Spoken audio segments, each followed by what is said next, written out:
शांति।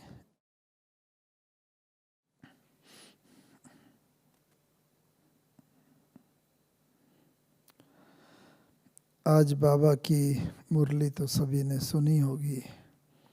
आज का वरदान भी कुछ ऐसा ही था कि बाबा के साथ अगर चलना है तो बाबा की ड्रेस जो है वो ही ड्रेस हमें धारण करनी पड़े। ये तो मिट्टी की ड्रेस है, जैसा बाबा ने कहा, शरीर। और इस एक ड्रेस बाबा हमेशा कहता है, अगर दो साथी हों, चल रहे हों, एक की ड्रेस बहुत चमकीली हो और दूसरे की साधारण, तो मैच नहीं बनता। तो इसलिए बाबा के अगर साथ और बाबा के हाथ में हाथ देकर हमें चलना है तो बाबा ने तो इस बात का हिंट कई बार दिया है। और उसका भाव क्या है जो बाबा कहता है कि सदा बाबा के साथ ही साथ रहें बुद्धि से।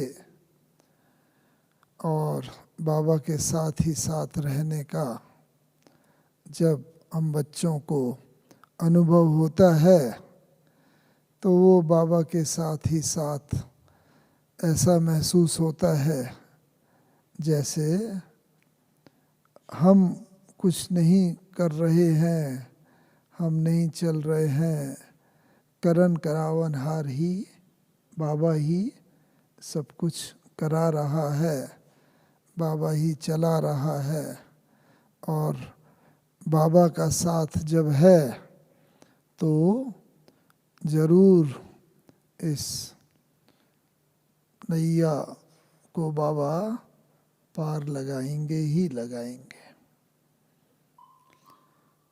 दो साथियों में भी वो संबंध सदा काल का हो जाता है अगर दोनों के संस्कार मिलते हैं। और संस्कारों में अगर कहीं भिन्नता होती है तो फिर कुछ समय तक ही वो संबंध चल पाता है और संबंध में भी उतनी सौहार्द्रता, उतना अपनापन नहीं रहता अगर भिन्नता हो। तो इसलिए बाबा का हाथ और बाबा का साथ यदि हम चाहते हैं कि सदा काल का रहे, पूरे हर समय का, हर परिस्थिति का रहे, तो हमें अपने संस्कारों को भी देखना पड़ेगा कि बाबा के साथ कितना मैच हो करके हम चलते हैं। साकार बाबा के साथ रहने का हमें काफ़ी सौभाग्य मिला और हमने देखा कि बाबा हर बच्चे को बस यही महसूस कराता था कि हर एक को भी ये महसूस होता था कि जितना बाबा मुझे प्यार करता है उतना किसी को नहीं करता। बस वो स्नेह की बात, प्रेम की बात और वो अपनापन। तो एक एक करके हम देखते चलते हैं कि बाबा के साथ किस प्रकार से हम अपने सारे संस्कारों को मैच करते करते और जो बाबा ने अंत में किस प्रकार से सबसे छुट्टी ले करके कर्मातीत अवस्था को प्राप्त किया, तो हम बच्चे भी उसी प्रकार से अपने अंतमति सुगति करके और विजय का जो हमारा सबका लक्ष्य है उसे प्राप्त करें। हम देखते थे कि बाबा से जब भी कोई बच्चा मिलता था, आता था, बस बाबा बड़े प्यार से एकदम कहते थे, आओ बच्चे, आओ आओ मीठे बच्चे। ऐसे बाबा दोनों हाथ प्यार से बढ़ा देते थे। आपने चित्र भी देखा होगा। और बस बच्चे जैसे चुंबक की तरह खिंचते चले आते थे। और खिंचते चले आते थे। बिल्कुल बाबा के पास आए, बस बाबा थोड़ा दृष्टि दी, और कमाल तो यही होती थी, बाबा बस थोड़ी सी दृष्टि देते थे और हम बच्चे अशरीरी हो जाते थे, देह से एकदम न्यारे हो जाते थे, देह का भान नहीं, क्योंकि बाबा की स्थिति वैसी थी। तो जो स्थिति बाबा की होती थी वो बाबा सहज ही बच्चों को अनुभव करा देते थे। और उसके बाद बस बाबा ऐसे थोड़ी देर बाद फिर बाबा पूछते थे क्या नाम है, कहाँ से आए हो, क्या जो कुछ थोड़ा लौकिक परिचय भी थोड़ा पूछते थे। और उसके बाद बाबा फिर जब देखते थे बच्चा बिल्कुल बेहद में है, अतीन्द्रिय सुख की अनुभूति कर रहा है, बाबा से हटने का दिल ही नहीं होता था। तो फिर बाबा धीरे धीरे ऐसे हल्के से कर, हाँ बच्चे आओ आओ, अब आओ नीचे वापस आओ। कोई आत्मा जाती नहीं थी शरीर छोड़ के, लेकिन अनुभव ऐसा होता था कि जैसे हम एकदम अशरीरी हो गए। ये शक्ति थी बाबा की, साकार बनी। तो बाबा तो भी हम बच्चों की तरह साधारण, शुरू में हम सब ने पढ़ा है जीवन कहानी में कि बाबा भी गृहस्थी था, सब परिवार वाला, बिजनेस था, पूरा लौकिक रीति से भी पूरा बाबा भक्ति में भी जैसे रमा हुआ था। लेकिन यही कमाल थी बाबा की कि जब ज्ञान आया तो उसके बाद बाबा का किस प्रकार से ये जीवन परिवर्तन। और मुख्य बात यह है कि केवल अपना ही वो न हो, लेकिन जो बाबा अभी अक्सर मुरलियों में भी कहता है, अव्यक्त वाणियों में भी कहता है, बच्चे अव्यक्त सब अनुभव करना चाहते हैं। सुना बहुत है लोगों ने, लेकिन अनुभव करना चाहते हैं। तो इसीलिए बाबा पहले अनुभव बच्चों को कराता था। इसीलिए बाबा के पास जो भी आते थे वो बाबामय जैसे हो जाते थे। तो एक हम भी ये लक्ष्य रखें कि हमारे संबंध संपर्क में जो भी आते हैं केवल यही अनुभव न करें कि ये ब्रह्मा कुमार कुमारियाँ बहुत अच्छे हैं, इनका ज्ञान अच्छा है, ये सब तो बहुत फैल गया है, बहुत बड़ी संस्था है। लेकिन उनको ये अनुभूति हो, ये खुद भी देखो कितने शांत प्रिय हैं, शक्ति है, आनंद है, प्रेम है, सुख है, पवित्रता है। बल्कि जैसे ही संबंध संपर्क में आते हैं, नैन मुलाकात करते हैं अथवा सामने आते हैं, उनको ऐसी अनुभूति हो। ये है सच्चा हाथ में हाथ बाबा के, बाबा का साथ। केवल कुछ समय के लिए बस जब बाबा के पास जाते थे शुरू में तो बस बाबा हाथ पकड़ के घुमाने भी ले जाते थे, खेलते भी थे बैडमिंटन वगैरह, और साथ में बैठते थे और बहुत प्रकार के अनुभव कराते थे। लेकिन सच्चा हाथ में हाथ, साथ में साथ यही है कि जो बाबा ने करके दिखाया वो दूसरों को हम भी करके दिखाएं, दूसरे भी हमारे से वो अनुभूति करें। दूसरी बात, बाबा चाहता है कि हम हाथ में हाथ यानी कि बिल्कुल सच्चे और साफ हो, क्लीन और क्लियर माइंड हो। बाबा को भी जब शुरू में ना ज्ञान में आए तो बस बाबा को होता था कि मैं बैठता हूँ, योग में बैठता हूँ, लेकिन मन भाग जाता है, कभी बिजनेस भाग गया, कभी संबंधियों की तरफ, बच्चों की तरफ कहीं चला गया। तो बाबा कहता है क्या, कई बार बाबा अपने को जागृत भी करता था तो चमाट भी जैसे मारता था। भाव क्या है कि हम बैठें तो सच्चे दिल से बैठें। और बाबा ने फिर क्या किया, जब देखा मन भागता है तो बाबा ने क्या किया, बाबा ने मन को पत्र लिखा।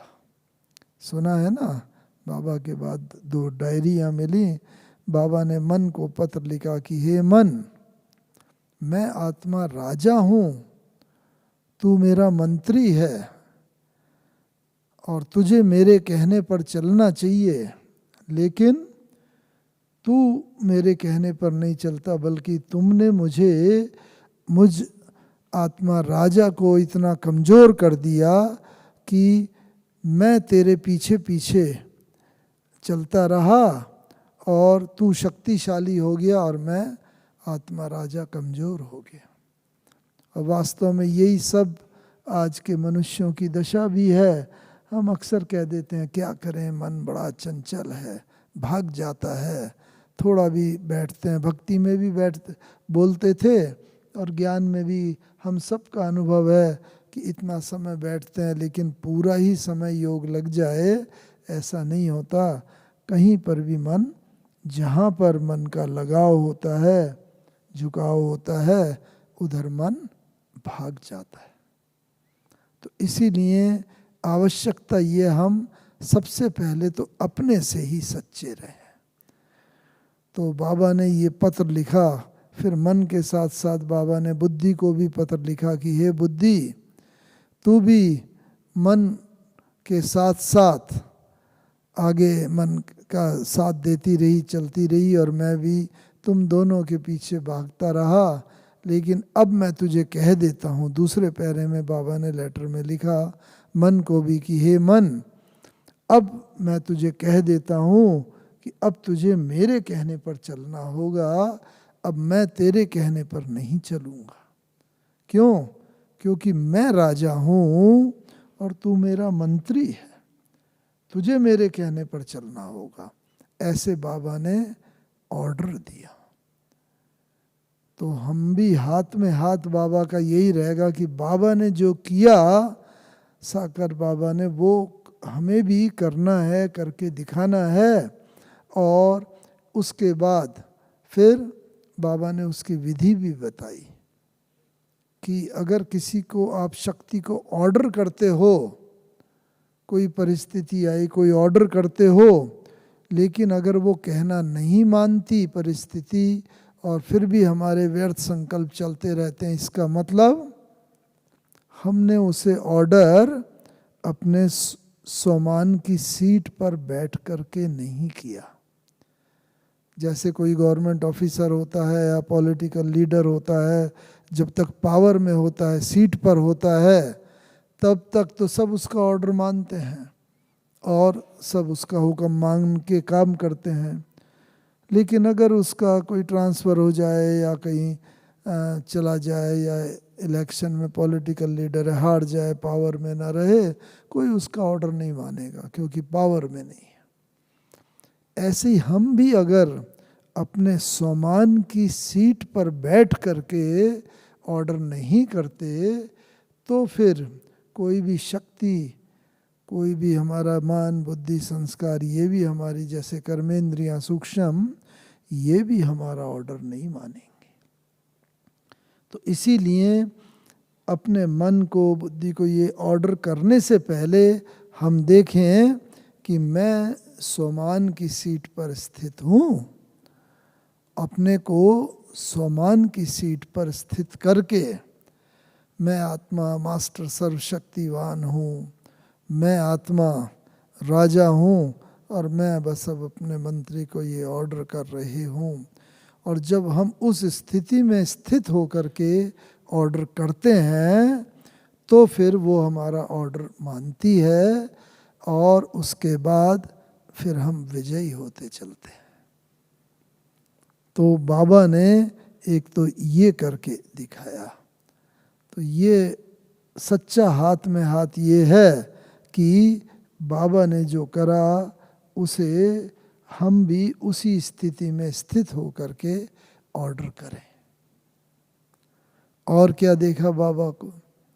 बाबा जो है अक्सर करके बच्चों को साथ ले जाते थे, घुमाते भी थे, और कभी बगीचे में ले गए, कभी जंगल की तरफ ले गए। लेकिन चलते चलते भी बाबा सडनली एकदम जैसे रुक जाते थे और एकदम शांत हो जाते थे। कहाँ जाते जाते बात कर रहे हैं और कहाँ एकदम बिल्कुल शांत और खड़े हो गए। वो इस बात का सूचक है कि हमारे ये कर्मेंद्रियाँ, हमारे मन बुद्धि संस्कार, हमारी ये स्थूल कर्मेंद्रियाँ, ये भी हमारे वश में पूरा हैं और इनको हम जिस वक़्त चाहें, जब चाहें, जितना समय के लिए चाहें, उतना समय हम इन्हें अपनी इच्छा से चला सकें। और जब हम अपनी इच्छा से हमारी स्थूल कर्मेंद्रियाँ, सूक्ष्म कर्मेंद्रियों को भी चला सकते हैं, तो ये ही आवश्यकता है अंत समय में। अंत समय में बाबा ने कहा दो पेपर बच्चों को विशेष आने, और पेपर तो रोज ही आते हैं, सबको अनुभव है आवश्यक वस्तुओं का अभाव का पेपर। वर्तमान समय भी पेपर चल रहा है, कोरोना का भी बाबा ने पहले भी बता दिया था, ऐसी परिस्थितियाँ आएंगी, घर से बाहर नहीं निकल सकेंगे और मुरली नहीं सुन सकेंगे, आदि आदि। वो सब तो पेपर आ ही रहे हैं और देख रहे हैं, अनुभवी बनते जा रहे हैं। लेकिन बाबा ने ये पेपर जो बताया है अंत समय, ये एक पेपर सबके सामने आना है। एक तो अपने शरीर का पेपर, सारे पेपर तो आ जाएंगे संबंध के और संस्कारों के, और वो सब तो हम अनुभवी होते जा रहे हैं।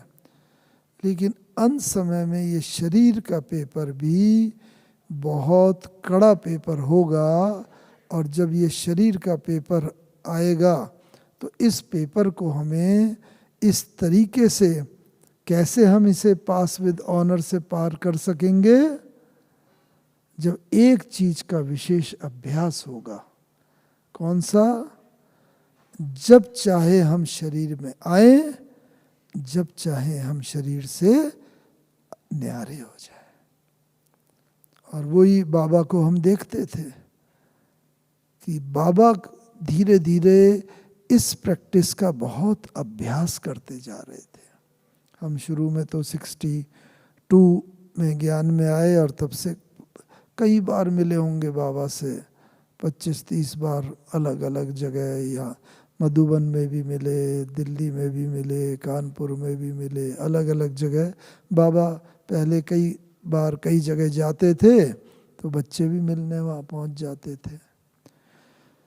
लेकिन बाबा से जब मिलते थे तो टाइम दिया होता था। यहाँ पर एक लच्छू दादी थी, बाबा से अपॉइंटमेंट देती थी कि अभी मानो 10 बजे दिल्ली की पार्टी मिलेगी, 10:30 बजे बम्बई की, 11 बजे कलकत्ता की, या जहाँ की पार्टी आई हुई होती थी वो पार्टियाँ मिलती थीं। तो जब ब्राह्मणी जाती थी, टाइम हो गया होता था, उस जगह की ब्राह्मणी जाती थी, देखती थी, जहाँ पर भी बाबा ने टाइम दिया हुआ होता था। अक्सर करके मधुबन तो आप सबने देखा ही हुआ होगा, पांडव भवन, तो वहाँ पर बाबा या तो अपने कमरे में मिलते थे अगर 2-3-4 होते थे, या फिर झोपड़ी में मिलते थे, और अगर 6-7 और भी 7-8 होते थे, और अगर और ज़्यादा होते थे 10-12-15, तो फिर बाबा हिस्ट्री हॉल में मिलते थे। तो बस ब्राह्मणी जाती थी, बाबा बैठे हुए होते थे, तो ब्राह्मणी जाती थी, बाबा की आंखें भी खुली हुई हैं, लेकिन जैसे बुद्धि से बाबा कहीं और हैं। और ब्राह्मणी जाती थी, कहती थी बाबा बाबा, तो बाबा को थोड़ा सा जैसे जर्क सा लगता था। कोई ध्यान में नहीं होते थे, कोई आंख बंद नहीं होती थी, लेकिन देह से जैसे न्यारे होते थे। और उसके बाद जब कहते अच्छा बच्ची आई, बोलो बच्ची, कि बाबा ये टाइम था, मैं फलानी जगह से आई हूँ कलकत्ता से पार्टी लेकर के, तो आ जाएं। तो हाँ हाँ बच्ची आओ, और बच्चे आ जाते थे, सब बैठ जाते थे और फिर बाबा का वार्तालाप शुरू होता था। तो देह से न्यारे होते थे, और जब पार्टियों से मिलना हुआ, ज्ञान सुनाना हुआ, कुछ तो जैसे देह में आए और देह से वो पार्ट किया, प्ले किया, और फिर तो जब सब हो जाता था, बच्चों को टोली भी खिला देते थे बाबा, हालचाल भी पूछते थे। उसके बाद फिर जैसे बच्चे सब जाते थे और फिर बाबा जैसे देह से न्यारे हो जाते थे। तो हम भी धीरे धीरे ये अभ्यास करते चलें, चाहे थोड़ा टाइम मिले, क्योंकि अंत समय ये ही अभ्यास काम आएगा जब आत्मा शरीर छोड़ेगी, कि जब चाहे हम देह से न्यारे हो जाएं, जब चाहे हम देह में आ जाएं। ये बहुत बहुत आवश्यक है जो बाबा ने कहा, इस पेपर का प्रैक्टिस करना, अभ्यास करना। तो ये भी एक जैसे हाथ में हाथ कि समय के साथ साथ चले। बाबा ने एक बार बताया था, मेरे 3 प्रकार के बच्चे हैं।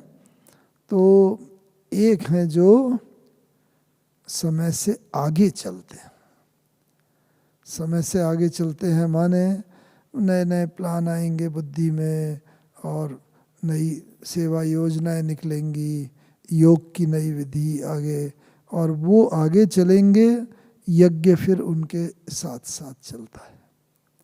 दूसरे बच्चे हैं जो यज्ञ के साथ साथ चलते हैं, यज्ञ में जिस समय जो सेवा की लहर है, जो पुरुषार्थ की लहर है, उस लहर में बह रहे हैं और उसके साथ ही साथ चल रहे हैं, तो उन्हें भी सेंस ऑफ सेटिस्फैक्शन रहता है कि हाँ हम यज्ञ के साथ साथ।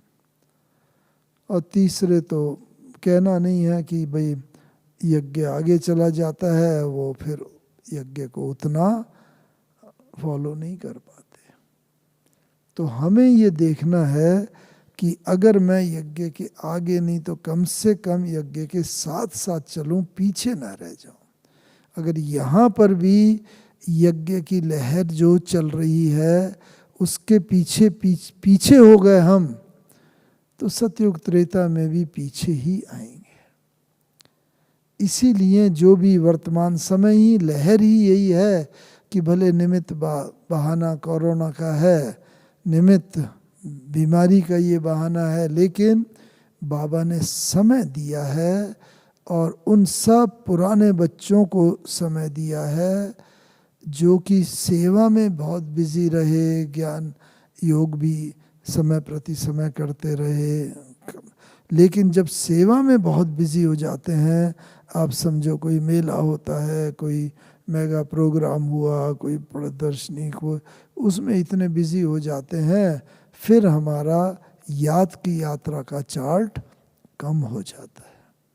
तो इसीलिए अभी बाबा ने देखो पिछले 6 मास से भी आप देख रहे होगे, कोई भी बाहर का वो नहीं है, सारा जैसे कि ई सेवा चल रही है। ई माने ये इलेक्ट्रॉनिक्स, और इस रीति से सेवा चल रही है कि ऑनलाइन, और इतना समय बाबा ने दे दिया है कि याद का चार्ट बच्चे बढ़ा सकें, ज़्यादा से ज़्यादा बढ़ा सकें। क्यों? क्योंकि अभी तक हम सब लोगों ने ज्ञान भी करा है, मुरलियाँ भी रोज़ सुनी है, और जो बाबा चाहते हैं धारणाएं भी सेवा की हो रही हैं, सेवा, लेकिन योग का चार्ट जितना बाबा चाहता है, कहाँ बाबा 8 घंटे तक चाहता है, और कहाँ अगर हम वास्तव में लिखें, लिखने पर पता चलता है अरे 8 की बात तो दूसरी रही, और अभी तो ये तो बहुत बहुत कम है। तो इसीलिए बाबा ने ये समय दिया है हम बच्चों को कि उस सब्जेक्ट को, स्टूडेंट भी होता है 4-6 सब्जेक्ट जो होते हैं, लेकिन एक सब्जेक्ट में वीक अगर हो और बाकी सब्जेक्ट में स्ट्रांग भी हो, लेकिन वीक में अगर फेल हो गया, फेल माने फेल, उसमें भी कम से कम पास मार्क और इतना तो वो चाहिए ना पूरा। तो इसीलिए अभी हमें एक ये साथ में विधि अपनानी है, जो बाबा ने करके भी दिखाया। यज्ञ में भी ऐसी कई परिस्थितियां आई बीच बीच में, कभी ज्ञान का पलड़ा भारी हुआ, कभी योग का, और समय के साथ साथ हम चलते रहे। और क्या है, परिस्थितियां तो सबके सामने आएंगी। बाबा के सामने भी हम देखते थे, बाबा देखो 93 ईयर का था, और 93 ईयर के होने के बावजूद भी बाबा जो है कितना मतलब एक्टिव रहता था, और अपनी दिनचर्या में बहुत बहुत परफेक्ट वैसे रहते थे। तो उसमें हमने देखा बाबा को कि बाबा जब ये एक तो बताया आपको, जैसे मन को और बुद्धि को ऑर्डर दिया, और दूसरा जो डायरी थी, उस दूसरी डायरी में बाबा ने लिखा हुआ था और बताया था, और बच्चों को कहता था कि बच्चों रोज दरबार लगाओ। किसकी दरबार लगाओ? अपने मन बुद्धि आदि की दरबार। चेक करो ये मेरे कहने पर चलते हैं। एक तो वो स्थूल पत्र लिखा है, और दरबार लगाओ रोज रात को। सब दादियाँ भी बताते हैं, बहनें भी जो आदि रतन हैं, और वो सब कि कैसे बाबा दरबार सबकी लगाते थे। और जब दरबार लगाते थे और फिर सबका हालचाल पूछते थे, और फिर दरबार के हिसाब से अपने को हर एक को चेक करना होता था कि आज मन ने मेरी ये बात मानी, आज बुद्धि ने ये मेरे कहे अनुसार ये कार्य किया, नहीं किया तो फिर अपने को ही कुछ ना कुछ किसी रीति से थोड़ी चेकिंग और दंड देते थे कि आज खाना नहीं खाएंगे, आज 2 घंटे एक्स्ट्रा योग करेंगे, आदि आदि। जब ये परिस्थिति होती है तो फिर हमें धीरे धीरे अपनी कमियों की तरफ अटेंशन जाता है, और उसको सुधारने का मौका मिलता है। तो एक ये बात देखते चलना है हमें कि किस रीति से अपने स्थूल और सूक्ष्म ये कर्मेंद्रियां ये मेरे कहने पर चलते हैं, क्योंकि जितना ये कहने पर चलेंगे उतना ही हम आगे बढ़ते चलेंगे। और परिस्थितियां तो सबके सामने आती हैं। आप सब भी परिवार वाले हो, घर में रहते हो, गृहस्थी में, धंधे में, बिजनेस में, नौकरी में, तो परिस्थितियां तो आती हैं, लेकिन वो परिस्थिति हमारे ऊपर हावी ना हो जाए, हमें हरा ना दे। और वो कब होगा? जब हमारी स्वस्थिति इतनी मजबूत हो कि वो परिस्थिति के ऊपर काबू करे। मानो उदाहरण के तौर पर बाबा के सामने, बाबा की आयु इतनी थी 90 के बाद 93 तक, तो कई बार बाबा को खांसी आती थी, बहुत मुरली चलाते चलाते भी खांसी आ जाती थी, आँखों में एकदम पानी जैसा भी आ जाता था, आंखें गीली हो जाती थी। तो बाबा क्या करता था? बस बाबा खांसी आती थी, बाबा के साइड में चित्र रखा रहता था, लक्ष्मी नारायण का, श्री कृष्ण का, और बस बाबा कहता था देखो बच्चे, अभी तो ये पुराना तन है और तत्व भी तमो प्रधान हो गए हैं, तो ये शरीर भी वैसे ही है, विकारों का उत्पत्ति, और अभी खांसी आती है तो कल जाके बाबा ऐसा मिचनू कृष्ण बनेगा, कृष्ण का फोटो ट्रांसलाइट का कल बाबा ऐसा बनेगा, और वहाँ तो बस सब सतो प्रधान होगा, कोई भी शरीर की व्याधि नहीं होगी, और नई दुनिया होगी, और कितना आनंद होगा बच्चे। बस ऐसा बाबा अपने को खुशी में लाता था। और बच्चों को भी क्या करना चाहिए?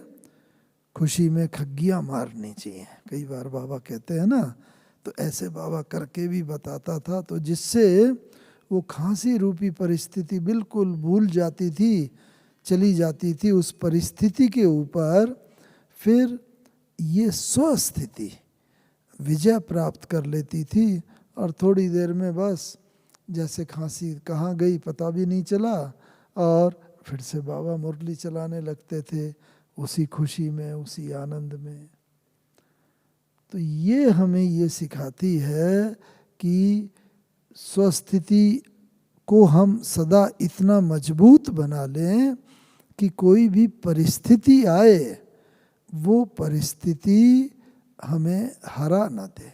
हमारी स्वस्थिति हम इतनी मजबूत कर लें कि स्वस्थिति परिस्थिति के ऊपर विजय प्राप्त कर ले और हम विजयी होकर के उस परिस्थिति में से बाहर आए।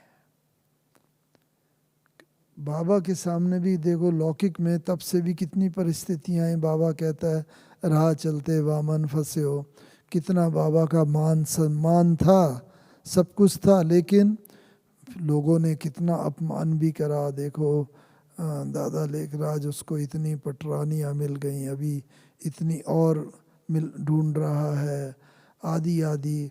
कितना बाबा का मान सम्मान था, कितना अनादर भी भोगना पड़ा, लेकिन फिर भी बाबा परिस्थिति के ऊपर अपनी स्वस्थिति से विजय प्राप्त करते गए। बच्चों में सहनशीलता गुण और जो भी आवश्यकता होती थी जिस परिस्थिति के अनुसार गुण और शक्ति की, उसको डेवलप करते गए।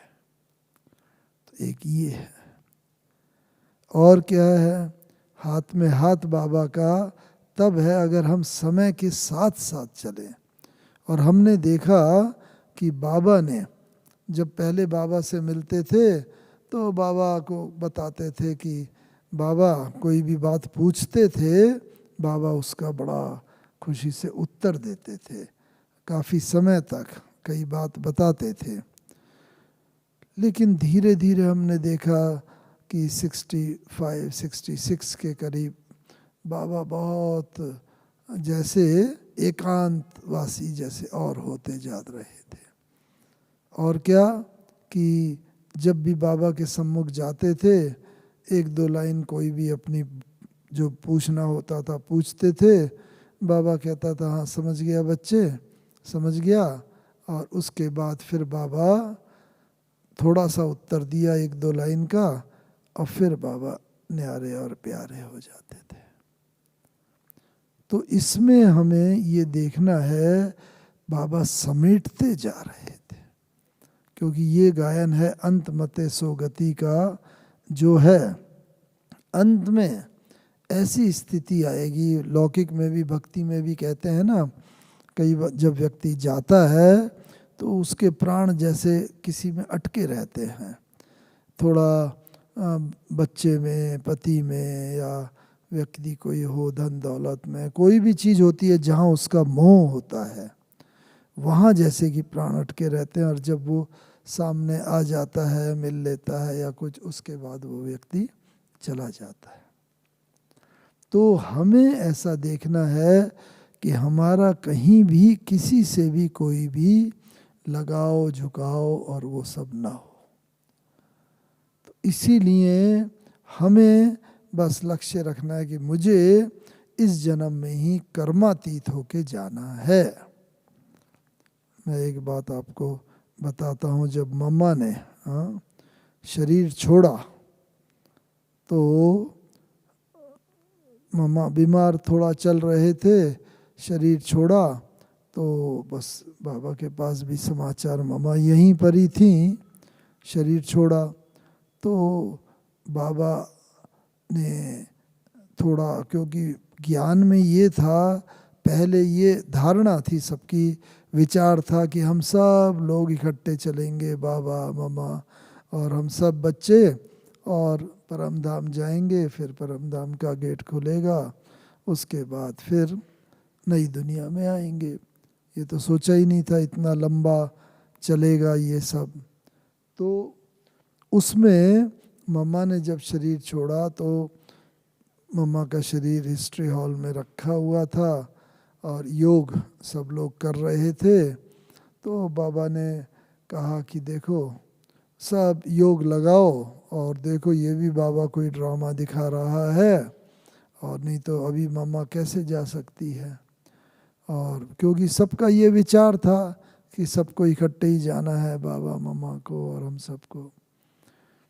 और मम्मा जब ऊपर पहुंची तो मम्मा को शिव बाबा ने पूछा, हाँ कि बच्ची कर्मातीत स्थिति का अनुभव करके आई? तो मम्मा तो चुप हो गई, तो कुछ नहीं बोला। तो फिर मम्मा ने इशारे से ही बताया कि नहीं। तो बाबा ने कहा कि बच्ची अभी तुम्हारा शरीर वहाँ रखा है हिस्ट्री हॉल में, और वहाँ जाओ और कर्मातीत स्थिति का अनुभव करके आओ, तुम जाओ वहाँ पर अभी। तो मम्मा ऊपर से फिर नीचे आई आत्मा, और वो जाके शरीर में गई। फिर थोड़ी देर बाद मामा वापस गई ऊपर सूक्ष्म वतन में। तो बाबा को कहा, बाबा ने पूछा बच्ची अनुभव करके आई? कि नहीं बाबा, अनुभव तो नहीं किया। कि क्यों? कि जब मैं गई तो शरीर तो ठंडा हो गया था बिल्कुल, शरीर में कोई चुरपुर नहीं हुई और कोई हिला डुला नहीं, इसीलिए उस कर्मातीत स्थिति का अनुभव नहीं कर सके। तो बाबा ने कहा देखो बच्ची, कर्मातीत स्थिति का अनुभव नहीं किया, इसीलिए अब फिर पुनर्जन्म लेके नेक्स्ट जन्म में कर्मातीत स्थिति का अनुभव करोगी, और तब संपूर्णता का अनुभव करोगी, और तब ही वास्तव में तब ऊपर आओगे परम धाम, और उसके बाद ही सबको फिर जाना है सतयुग में। तो देखो अगर हमने इस जन्म में कभी कोई बीमार है, कष्ट है, या कोई परिस्थिति है, हम परेशान भी हो गए हैं, लेकिन शरीर छोड़ने का संकल्प बिल्कुल नहीं आना चाहिए। जैसा भी है बाबा, बस मुझे इस शरीर में ही आपको याद करके और पुरुषार्थ करना है, कर्मातीत बनना है। क्योंकि ये सोचा कि चलो नया शरीर मिलेगा, वो नया शरीर तो फिर 8-10 साल तक तो बेकार ही हो जाएगा, बच्चा क्या पुरुषार्थ करेगा, बाबा कई बार कहते हैं ना। तो इसीलिए कभी मुझे लक्ष्य ये रखना है कि कोई भी परिस्थिति हो, कैसा भी हो, मुझे यहीं पर ही इस शरीर में ही संपूर्ण बनना है, ये स्थिति होनी चाहिए। और ये हमने बाबा का देखा, ब्रह्मा बाबा का। ब्रह्मा बाबा धीरे धीरे धीरे, जैसे मैंने बताया, वो होते जा रहे थे एकदम काफ़ी एकांत प्रिय। भी एकांत प्रिय तो थे ही, यहाँ पर भी सब कुछ था, लेकिन वाचा में बहुत कम से कम। और हम इंजीनियरिंग कॉलेज में उधर पोस्टेड थे, इंजीनियरिंग मतलब आसाम में इंजीनियरिंग करने के बाद 67 में इंजीनियरिंग किया था, और आसाम में वहाँ पोस्टेड थे। तो वहाँ पर बस बाबा ने जैसे युक्ति से बुला लिया, और हम 17 जनवरी की सुबह 69 यहाँ पर आ गए।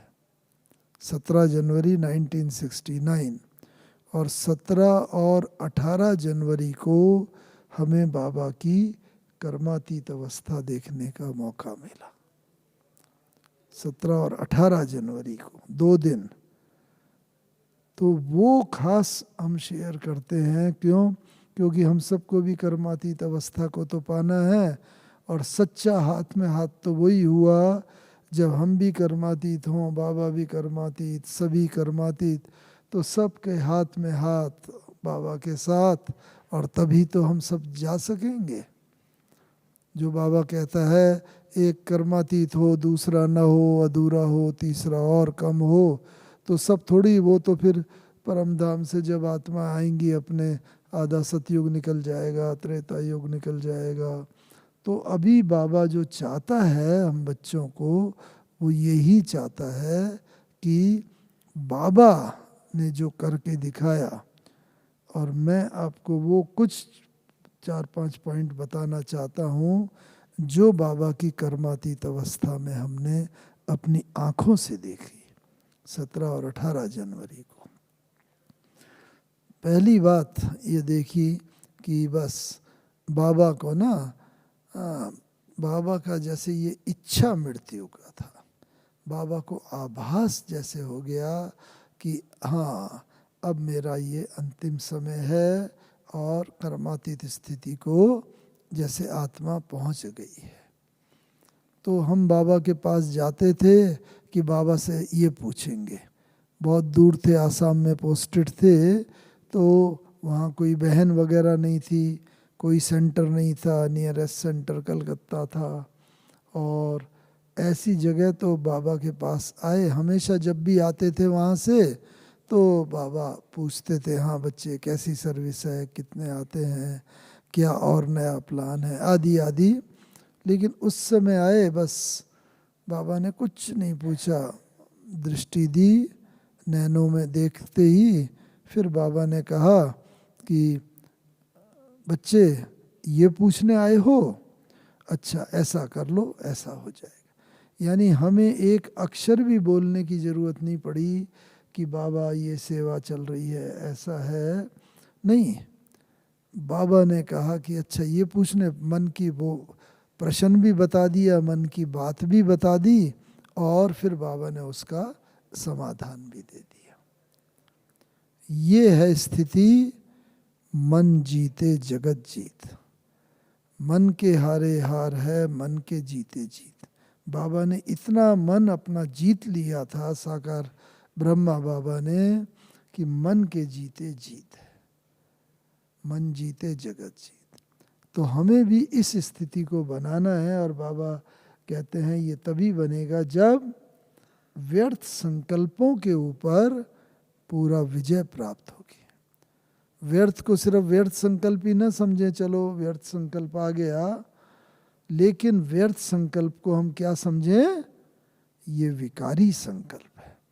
जैसे विकारी संकल्प अगर कोई आता है इतने समय के बाद, तो बड़ी मन में खिन्नता होगी, अरे इतना समय के बाद भी ये कमजोर संकल्प विकारी क्यों आया। लेकिन विकारी संकल्प, हम व्यर्थ संकल्प को ही समझे, व्यर्थ संकल्प यानी विकारी, तो किसी भी हालत में उसे व्यर्थ आता है उसको वहीं समाप्ति कर दें, और उसकी चेन तैयार ना करें। नहीं तो व्यर्थ एक आता है, उसकी हम थोड़ी सी पालना करते हैं, कोई ऐसा ही कमज़ोर संकल्प आ गया मन में, गुदगुदी सी होती है या कोई भी बात हुई, और वो फिर दूसरा संकल्प को हमने इनवाइट कर दिया, तो दूसरा आ गया, तीसरा आ गया, काफ़ी समय तक वो व्यर्थ संकल्प चलते रहते हैं। और वो व्यर्थ संकल्प जब चलते रहते हैं तो कमज़ोर आत्मा को और कमज़ोर कमज़ोर कमज़ोर होती चली जाती है। तो इस कारण से बाबा को ने ये, बाबा के सम्मुख जाते थे 17 और 18 जनवरी को, लगभग 5-6 बार बाबा से मिलना हुआ होगा। और बाबा के पास गए तो बाबा ने कहा कि अच्छा ये पूछने आए हो बच्चे, कभी सेवा की बात, कभी ज्ञान की, कभी शक्तियों की, कभी कोई और अलग अलग बात लौकिक। तो बाबा वो बात बता के और फिर उसका समाधान कर देते थे। तो हमें भी एक उस स्थिति, और ये होगा कब, जब हमने अभी से ही समेटना शुरू कर दिया होगा। बाबा ने भी ये समेटना हमने देखा, लगभग 65-66 से ही समेटना शुरू कर दिया। कोई भी लौकिक हो, अलौकिक, लौकिक तो कुछ था नहीं, लेकिन बच्चों के हाथ में ही जैसे धीरे धीरे धीरे पावर देते गए, और बस अपना समय अधिकतर ज्ञान, योग और चिंतन में ही निकालते थे। तो एक तो बाबा का ये देखा कि मन की बात को पढ़ लेना पूरा। जो कर्मातीत अवस्था के निकट आत्मा होगी वो दूसरे के मन की बात को तुरंत पढ़ के उसको समाधान कर देगी, उसको संतुष्ट कर देगी। एक तो ये बात देखी। दूसरा, बाबा ने उस दिन और बोला ईशु दादी को, बच्ची आज जितने भी पत्र लिखाने हो, ईशु दादी है ना यहाँ, वो पत्र पहले से ही बाबा बोलते थे और बाबा लिखते थे सिंधी में पत्र का उत्तर। बच्चों के पत्र बहुत आते थे तो वो उत्तर लाल में लिखते थे, फिर ईशु दादी उसका हिंदी अनुवाद करके 2 लाइनों के बीच में लिख देते थे, जिससे कि वो समझ सके, क्योंकि सिंधी तो हर एक कोई जानता नहीं। अब बाबा सिंधी में ही पत्र का उत्तर देते थे। तो इस रीति से बाबा ने बोला बच्ची आज जितने भी पत्रों के उत्तर लिखाने हो सबके लिखा लेना, कोई भी पत्र ऐसा न रह जाए जो कि अनआंसर्ड हो, जिसका उत्तर न दिया हुआ हो। किसी को, बच्चे को ऐसा नहीं लगना चाहिए कि मेरे पत्र का उत्तर बाबा ने नहीं दिया, ऐसा किसी बच्चे को नहीं लगना चाहिए। तो सारे के सारे पत्रों के उत्तर लिखा लिए। अगर पहले से आभास नहीं होता बाबा को तो सब पत्रों के उत्तर उस दिन कैसे देते, चलो कुछ कल दे देंगे, कुछ परसों दे देंगे, नहीं, एक भी पत्र ऐसा ना रह जाए। रोज रात्रि क्लास यहाँ पर होती है मधुबन में, रात्रि क्लास 8:45 बजे के करीब, 8:30 के बाद 8:45-9 रात्रि क्लास। लेकिन उस दिन बाबा ने 7 बजे ही कहा, 6:30 बजे की आज बाबा अभी क्लास कराएगा, जल्दी सबको बोलो खाना खा के क्लास में आ जाए। पहली बारी बाबा ने कहा खाना खा के क्लास में आ जाए, क्योंकि सब बाबा को आभास हो गया था कि बस खाना खा के क्लास में आएंगे, क्लास के बाद तो बस बाबा अलविदा कह देगा। तो इसीलिए सब क्लास में आ गए और फिर बाबा ने रात्रि क्लास की मुरली चलाई। और वैसे तो बाबा की तबीयत थोड़ा पूरा 100% ठीक नहीं थी, लेकिन खांसी वगैरह या सर्दी थोड़ी थी। लेकिन उस दिन बाबा को क्लास में एक बार भी न खांसी आई, न कफ आया, न कोई प्रॉब्लम हुई। तो ये इस बात का प्रतीक है कि जब हम भी कर्मातीत अवस्था को प्राप्त करेंगे तो शरीर के जो कर्म भोग हैं उन सब कर्म भोग के ऊपर हमारा योग बल संपूर्ण रीति से विजय प्राप्त कर लेगा। तो योग बल विजय प्राप्त कर लेगा तो कर्म भोग कोई भी अपना असर नहीं दिखा सकेंगे। तो उस दिन भी बाबा ने एक बार भी न खांसी आई, न कफ साफ करने की ज़रूरत पड़ी, और बाबा ने मुरली चलाई। और बस हम भी सामने ही बैठे मुरली सुन रहे थे, 18 जनवरी की रात्रि क्लास। और बस बैठे बैठे हमारे मन में बस कुछ ऐसे ही ख्याल आया, जैसे आप सब लोग भी अव्यक्त बाप दादा से जब मिलते हैं तो ये आता है कि चलो मुझे स्टेज पर जाने का मौका मिल जाए, बाबा की दृष्टि मिल जाए, बाबा के हाथ से टोली मिल जाए, ऐसे ऐसे विचार आते हैं ना। तो हमें भी आया कि वाह, बस बाबा मेरे लिए कुछ बोले और पुरुषार्थ के लिए। और हालांकि बाबा से कई बार उन दिनों मिले, उन्हीं दिनों में, तो बस जैसे ही हमारा संकल्प आया तुरंत बाबा तक पहुंचा होगा। और बाबा तो कर्मातीत अवस्था को प्राप्त कर चुका था पूरा। तो बस बाबा ने नाम ले करके तुरंत ही कुछ महावाक्य बहुत अच्छे उच्चार दिए। देखो ये बच्चा है, मोहन है, बहुत मीठा बच्चा है, कभी किसी की निंदा नहीं करेंगे और संपूर्ण बन जाएंगे। ऐसा करके बाबा ने जैसे कि वरदान भी दे दिया और महावाक्य भी उच्चार दिए। तो ये होती है कर्मातीत अवस्था की आत्मा के लक्षण बाबा के, कि दूसरे की भी बात को पहचान लेना और उसका समाधान। सर्व आत्माओं को, जो भी आत्मा हो हमारे सम्मुख आए, वो संतुष्ट होकर के जाए। ऑटोमेटिकली हमारे मुख से वो ही निकलेंगे जो संतुष्ट करने वाले लक्षण होंगे। तो एक ये परिस्थिति देखी इसमें। और क्या, तो ये इसीलिए बता रहे हैं क्योंकि हम सबको भी कर्मातीत बनना है और बाबा के हाथ में हाथ लेकर के जाएंगे। और बाबा कई बार बोलते हैं ना, बाबा चक्कर लगाने गया सब सेंटर पर और सब जगह देखा, तो बाबा के साथ बच्चे भी चले। तो हम तो कई बार जब नुमा शाम का योग करते हैं तो कई बार बाबा को, चलो बाबा आज चक्कर लगा के आते हैं। और तभी बाबा कहता है कि क्या तुम्हें मेरे दुखी और अशांत बच्चों की आवाज़ सुनाई नहीं देती? कितना दुख है, अशांत है, निराशा है, और उन बच्चों की आवाज़ सुनोगे तभी तो तुम उन्हें शांति का, शक्ति का दान दे सकोगे। इसलिए अभी बिल्कुल आवाज़ उनकी सुनो। और हम आवाज़ तब सुन सकते हैं उनकी जब अंदर से हम खुद शांत होंगे। अगर अंदर ही हमारे हलचल होगी, कोई व्यर्थ संकल्प चल रहे होंगे, किसी की कोई बातें चल रही होंगी, तो फिर जो दुखी अशांत आत्माएं हैं उनकी बातों को हम सुन ही नहीं सकेंगे। तो जब सुन नहीं सकेंगे तो पूरा कैसे करेंगे? इसलिए अभी आवश्यकता ये है कि किस तरह से उनकी आवाज़ों को सुने और फिर उनको शांति का लाइट हाउस, माइट हाउस बन के योगदान कर सके। और देखो बाबा जो है, क्योंकि ये शरीर तो हमारा अंत तक का साथी है ना, यानी भले अलग अलग शरीर 84 जन्मों में मिलेंगे, लेकिन बने तो इन 5 तत्वों के ही शरीर हैं ये।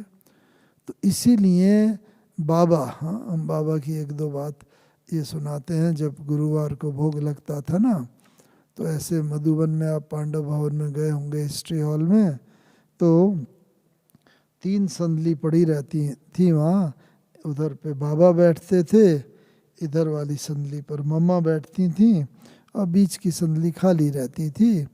जब बच्चे आते थे पार्टी तो आके अनुभव सुनाया करते थे, या कभी गुरुवार को जब भोग लगता था तो भोग के समय भी वहाँ पर संदेशी आती थी, बैठती थी, भोग लगाती थी।